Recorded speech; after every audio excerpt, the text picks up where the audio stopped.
সাধনা সম্পর্কে আরও কয়েকটি ভ্রান্ত ধারণা, যেগুলো কি বলবো প্রচারিত আছে।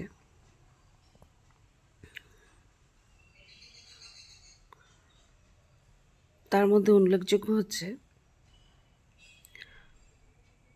গুরু বিশেষ প্রয়োজন, মানে গুরু যা বলবেন তাই, গুরুর আদেশ অমান্য করা যাবে না। মেইনলি হচ্ছে গুরু ধরে চলতে হবে।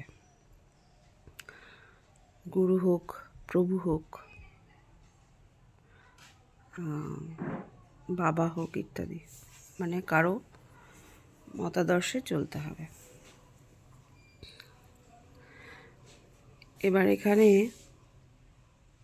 একটি প্রশ্ন আছে, আপনারা কি কখনো অনুভব করেছেন যে আপনি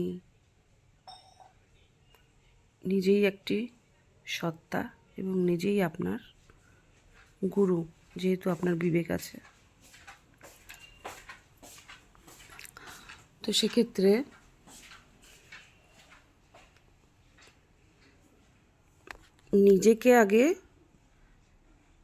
নিজেকেই নিজের গুরু বানানোর জন্য কতগুলো স্টেপ অবলম্বন করতে হয়। সাধনার ক্ষেত্রে কোনো গুরুর প্রয়োজন হয় না। আমার কোনো গুরু নেই, আমি সাধনা করি। আমি মানুষের অনেক সমস্যা সমাধান করতে পেরেছি। এই পারাটাকে, এই ক্ষমতাটাকে আমার কিন্তু গুরুর মাধ্যমে আসেনি। আর এই মানুষের সমস্যার সমাধান করতে পারাটা, এটা বিশাল বড় একটা ব্যাপার। আমি খুব নিজেকে সাধারণ পর্যায়ে রাখি, সাধারণ মানুষের মতো তাদের সাথে সামঞ্জস্য রেখে স্বাভাবিক একটা দিন যাপন করার চেষ্টা করি। কিন্তু একটি মানুষের উপকারে আসা, তার সমস্ত প্রবলেম নিজের কাঁধে নিয়ে তাকে সলভ করা, এটা কিন্তু কোনো সাধারণ কাজ নয়। এটা কিন্তু কোনো সাধারণ কাজই নয়। আর এটা কোনো গুরুর মারফত পাওয়াও নয়। হ্যাঁ, হয়তো কিছু আমি শিক্ষা নিয়েছি, এখান থেকে ওখান থেকে কিছু আমি লার্নিং করেছি, অনেক বছর ধরে আমি শিক্ষা নিয়েছি যে কি কি পড়াশোনা করা ইত্যাদি ব্যাপারে আর কি বিচার বিশ্লেষণ করা, এবং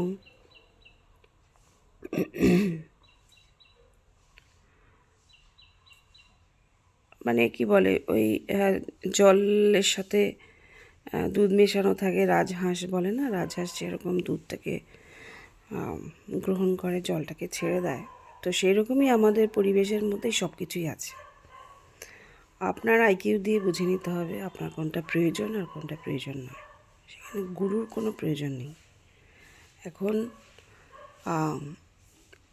ইউটিউব আছে, ইউটিউবের মাধ্যমে ইউটিউবটা তৈরি হয়ে, ইউটিউবে মনিটাইজিংটা হয়ে এখন এমন একটা সময় আমরা রান করছি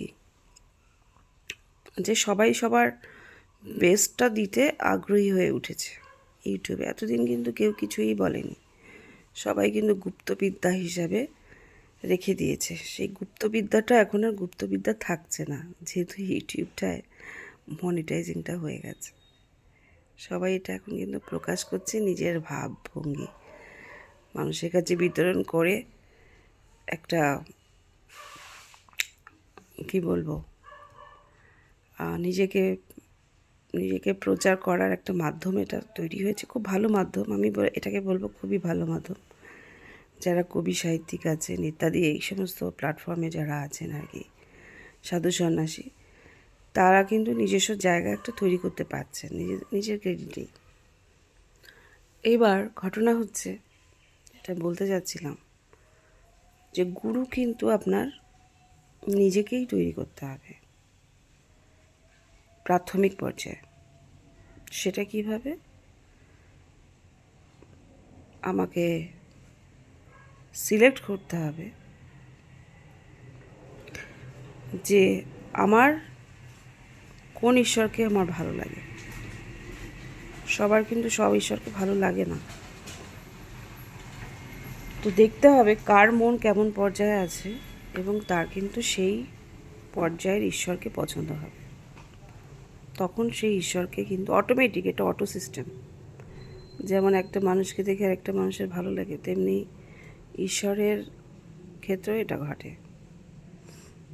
তো আপনাকে দেখতে হবে যে আপনার কোন ঈশ্বর পছন্দ, কোন ঈশ্বর আপনার প্রতি আপনার আকর্ষণটা টানছে।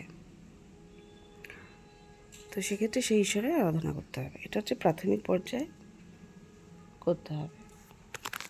নাম্বার 2 হচ্ছে সেই ঈশ্বরের আরাধনা একটা নিয়ম মাফিক করতে হবে, প্রতিদিন করতে হবে এবং নির্দিষ্ট সময় করলে ভালো হয়। আমি যেমন সময় নির্দিষ্ট করতে পারি না, এদিক ওদিক হয়ে যায়।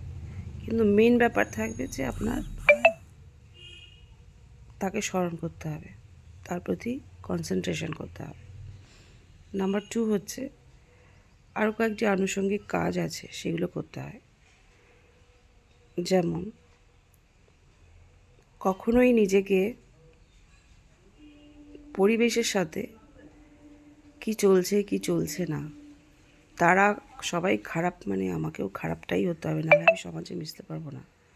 কি এরকমই চলছে এখন, এখন তো এরকমই চলছে, সুতরাং আমাকে এভাবেই থাকতে হবে না। আপনার নিজস্ব একটা আইডেন্টিটি আপনার মধ্যে গ্রো করতে হবে যে না, আমি এইভাবে চলবো, তাতে যা হবে দেখা যাবে। আমাকে আমার ঈশ্বরই আমাকে কিন্তু রক্ষা করবে। আমি সৎ পথে চলবো, আমি সত্যি কথা বলবো, আমি মানুষকে উপকার করবো, আমি যেচে উপকার করবো, যেচে।